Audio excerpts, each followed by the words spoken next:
box because I went to art college straight from school. 17, I went to the local general art and design course, and even there I was producing because I was started boxing there. I was producing illustrations of the fighters that I loved, especially Tyson and stuff. And then I went to Carmarthen College, which I then went to Carmarthen Boxing Gym and trained there for a while. And we had the likes of Kevin Evans was there who boxed the Commonwealth Games, and some other good guys. And it just went from there, mate. From being in college and university then, and still boxing. So doing an illustration course, art college, but having this love of boxing. It's a bit unusual because obviously I'd be painting in my gigs in my flat or wherever I was staying at that time, and then on the weekend I'd be boxing for Wales, for my country. I'm talking back in 1992 and 93. So the love was always there. And then I left uni in 95 and sort of started off then really in slowly exhibiting at amateur boxing shows, which then generated into exhibiting at professional boxing shows. And then later on then, to be honest, not just boxing, I was painting a lot of other things, but I would say that's one of my first loves, is capturing the fights and the fight game. I've got that passion for that, and especially if something happens like that victory of Fury, that's got me inspired to come up with this piece. It's not quite finished yet, but when something like that happens, and I see like Fury coming into that fight as the king, that really as soon as I saw him coming in as a king, I thought, wow, what a piece to capture, even before he won the fight. Because we didn't know he was going to win, but when he did win the fight, I thought, oh wow, that was already playing on my mind to capture that piece, So I'm always inspired by fights and fighters and different ones coming up. Yeah, I mean, am I right in thinking that one of your earliest works was with Steve Robinson? It was for boxing and commission pieces. That was boxing, one of the earlier commission boxing pieces when he was world champion, and I was very lucky during that time as well, because 1995 Empress car sales were a car manufacturer, selling cars here locally in Wales, right by on my doorstep. And right next to it was the gym. Empress car sales, they had a boxing gym. Steve Robinson was world champion. And, it brought a lot of fighters there. So I was there sparring and, showing my work as well. And that's how I got the commission then. And so it's that was a stepping stone for me, really. Yeah. Good stuff. And currently as well, you're commissioned, aren't you, by the Atlantic City Boxing Hall of Fame as well? How did that happen? We sort of got talking. They've seen my work, and myself and the main man, Rain McLean, who sort of put it together. We got into a discussion, and he loved the work, and then after the first year, it went down well. And I was actually presenting the fighters with the pieces. So he's then, they now said, look, we wanted to be the official artist of the Atlantic City. So, that was nice to hear that last year. So unfortunately, I should actually be out there, or I think it's coming up anyway. But we've obviously had to cancel this year at the moment. So we were meant to have the 2020 Atlantic City Boxing Hall of Fame, and unfortunately, because of the COVID, they've had to cancel it at the moment. Whether it'll happen later on in the year, I'm not sure, but we have some great fighters going in this year as well. So Who was in this year? Roy Jones was definitely in. No, you caught me out there now. But it was definitely a good. Riddick Bowe was going in. There was some good fighters were going, but off the top of my head, I can't think which ones. They'll probably pop in as we're talking. One of my pieces that I really liked of yours was a young Tyson in the locker room with Customata standing behind him, which was also the cover of his second autobiography. And I think I've seen a picture of you presenting that to Tyson or Tyson signing it. No, he was signing it. It was a brilliant week for me because that was Wilder Fury 2. That was Las Vegas at the MGM store, the Art of Music store, which is a brilliant memorabilia store just before the Grand Garden Arena. And I was painting live there and selling some artwork. And Tyson was coming in to do a signing session that weekend. Unbelievable. I've never seen anything like it. The queue there was just constant from the Friday to the Saturday. I started the piece on the Wednesday, something like that, and on the Friday that I was doing the live piece. Tyson comes in, and he's being ushered in with his security and different people. But I'm so glad because he had to walk past me, and as he walks past, he looks and he goes, "Oh wow!" He said, "That's my first fight." He said, "Who did this?" And I had put brushes in my hand. I said, "Mike, it's me." And he turned around. He said, "Man," he said, "that's awesome." Sort of give me the old fist pump, shook my hand, crushed my hand, and but it was lovely. So he saw that, and then I was painting that then as he was doing a signing session over the next 2 days, and it was funny because I had to ask Mike.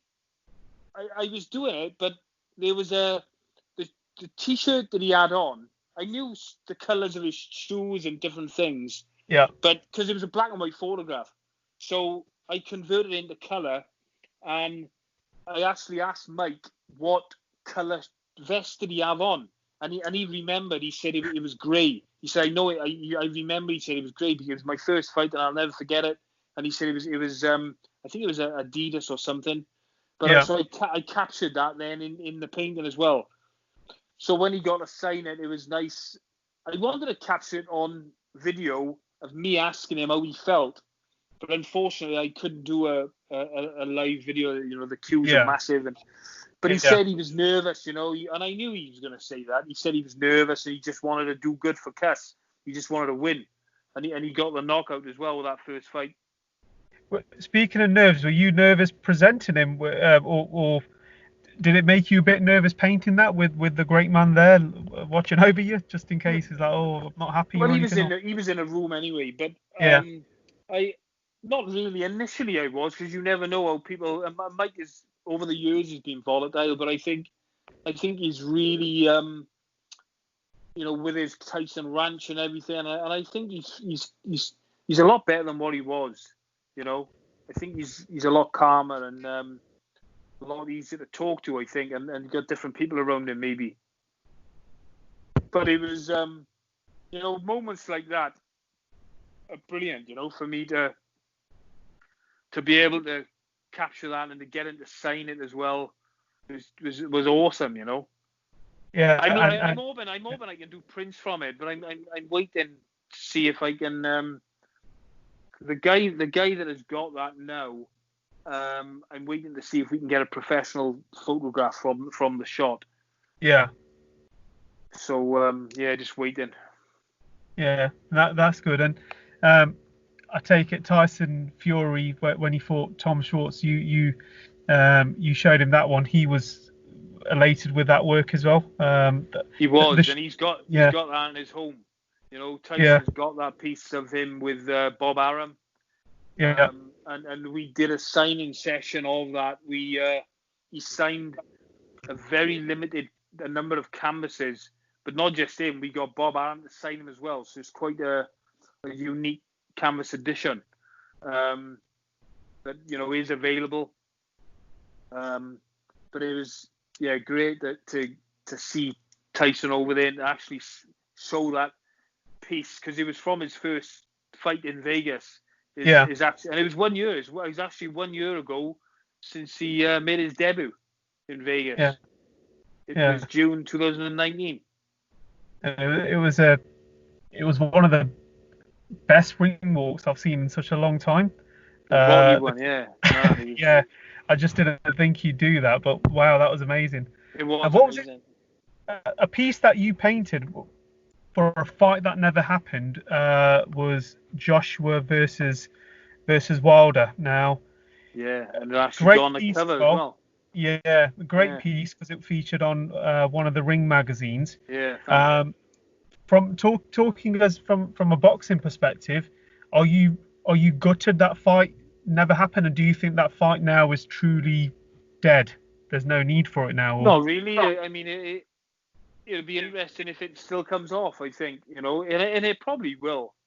Down the line, I'd be surprised if that didn't come off. And it really depends, what happens next with Wilder Fury 3. You just never know. Wilder might change his tactics, and then we'll be interested to see. And I think, I'm sure Wilder will get another title, even if he doesn't beat Fury. I would think he'd beat somebody else to win a title, and then if he gets another title, he'll probably get another shot. Yeah, I mean, anything can happen in boxing. I mean, exactly. And we've proved that against Joshua. So, with the current talks of Joshua versus Fury potentially next year, what would your opinion be on that? How do you see that fight going down, Patrick? Well, it certainly reminds me of the Foreman Ali, and the way that Fury is with his mind games and stuff. And I love the fact that he even had on his gum shield for the Wilder Fury fight, he had what was on there? Like from the background of Joshua, he had on his gum shield. Little things, Yeah. It'll be really interesting. But then again, I think Joshua has got a strong mind as well. But the way that he altered his style for that Wilder fight, and I actually I thought that he would do it. I sort of called it as well. In the way that he did it, because I just knew that he didn't have anything to lose. Yeah. Josh couldn't. Oh, you know what? I hate picking. I gotta be honest, but because Joshua proved that he can box he can box very well as well against really the Ruby rematch. I don't really know why people were negative about that, because I just thought it was classic the way that he did it, and it was impressive. Just hope it's a good fight. If it comes off, the Fury and the Joshua. I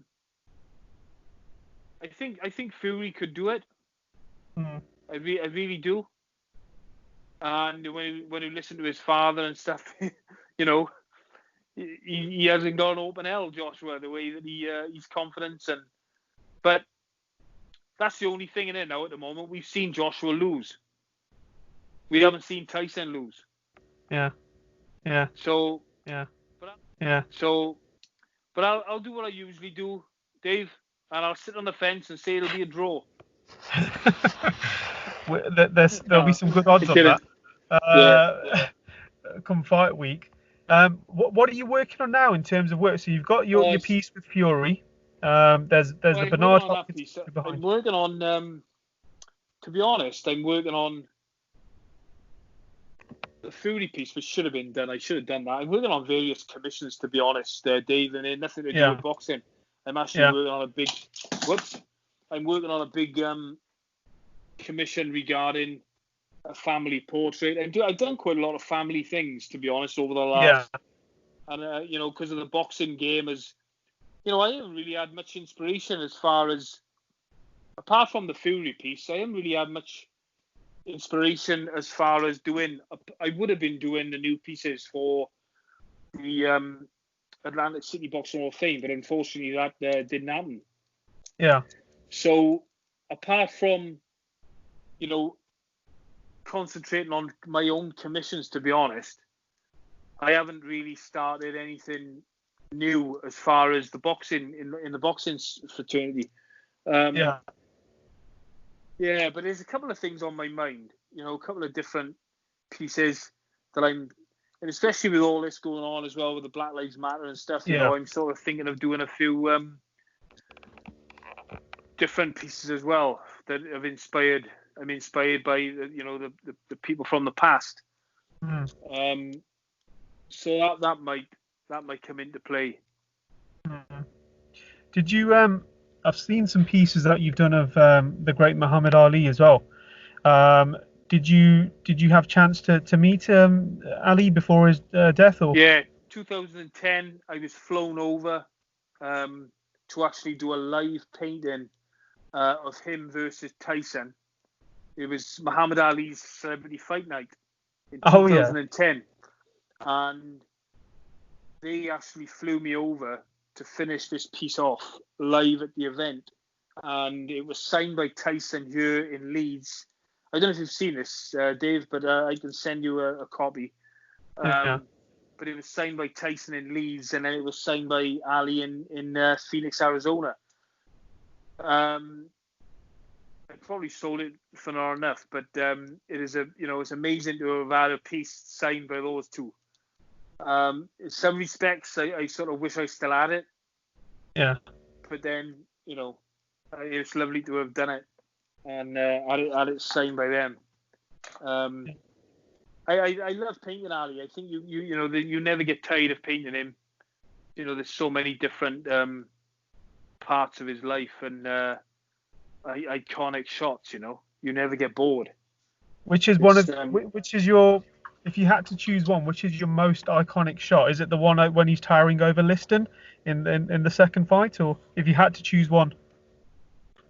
That is probably quite a good one, which I could show you a really good piece actually. But I couldn't sell prints of this after because I met with the famous photographer. Oh, for goodness sake, I'm trying to think of his name. He's killed me for that. Come on, think. Who's the famous photographer that took the shot? We all know who it is. It's on my. Oh, for goodness sake! I met him. I just met him over in Saudi Arabia. It was brilliant to meet him, and it was quite funny because we had a good chat. And I said, so this is there's a bit of sunlight on this, so you might not be able to, but it's a lovely piece. Yeah. That I captured. Wow. Yeah, it's a bit of a. I done that quite some time ago, but I'm going to take you down here in a minute. There's a couple of pieces that I wouldn't mind showing you. There's a nice. That was Joshua Ruiz too. That was out in Saudi Arabia, signed by Joshua, signed by Andy Ruby. There's a lovely piece here. I'm waiting for Progress to send me. That's signed by Josh Taylor, but Progress have got the other lot, and he's signed them for me. I'm just waiting for him to return them. Yeah. And there's a lovely piece there. Canelo, right? Yeah. Signed these for me, right? He signed a limited edition of about 5. He signed 5 of these for me, right? The night before he fought Canelo. The night before he fought him. Wow. So there's the old WBC belt there. Yeah. And this is a nice piece. Again, a different style. Again, signed by Ricky Hatton. That's called The Beginning from his earlier fights. This is a lovely piece as well. Signed by Jorge Linares. And he's actually signed that 4-time world champion. So yeah, there's a couple of nice pieces there. There's a piece of me here. Skip all. That's me and my AD. 18 years old. I think I was 18. Did you not want to turn pro? I did. I to be honest with you, I was. I really thought about it because on the doorstep for me was Enzo Calzaghe's gym. Oh wow! And I couldn't. It was on my doorstep, and but as a youngster, I didn't really have it in me, Dave, to do it as a younger person. And I think if I'd started younger, I probably would have, Yeah. But I it was certainly a thought that I was really thinking about it strongly in 1997. But because I won a title, an amateur title here, beat some good boys, and then I strongly thought about it, but my hands were killing me. Yeah. My hands, especially with the art. I just finished art college, and I had this in my mind I had this idea in my mind of, the painting and being a pro boxer would have gone down quite well because it would have been a good story, and especially joining the team with Calzaghe Gym, but it just wasn't to be, and I think it played on my mind a lot with my hands, and I think if you're not 100%, certain of it, I don't think it's, it's a hard game, and so I didn't bother. I just concentrated on the painting side, and I've just gone down that route and concentrated with it, and it's all good, But I still train. I still enjoy training. I don't hit the bags because when you're punching a bag, and it's different to punching pads. When you're hitting the pads and stuff, and you're putting everything into it, and if you've got a fight coming up, you start putting everything into it, and that's when you get injuries then, and you can feel it because you're really trying to go for it. Yeah, good stuff. Patrick, where can people view your art? You got a website, Instagram, or Killian Art, KillianArt.com. But if you type my name in, or if you type Killian Art in, something will certainly come up. The Instagram is Killian_ART. Twitter, I'm quite on Twitter quite a lot. Patrick J Killian. But if you just type in Killian Art, it'll come up, I'm sure. Wonderful. Patrick, thank you for taking time out mid painting something as well for the Boxing Voice, and we look forward to seeing all your art, and hopefully you can be at the Atlantic City Hall of Fame very soon and presenting Roy Jones Jr. amongst others. Thank you so much. Appreciate it. Thanks. Free to hit the like, subscribe, and share. As always, if you want to support us to the next level, head over to the patreon.com/ThaBoxingVoice. We have tons of exclusive from Border Wars, Entitled, betting shows, the list goes on and on and on. But in addition to that, if you guys have questions for fighters, trainers, and promoters, this is where you can submit them. We will run out, get these questions answered, and put it back on the show just for you guys. Appreciate it. Peace.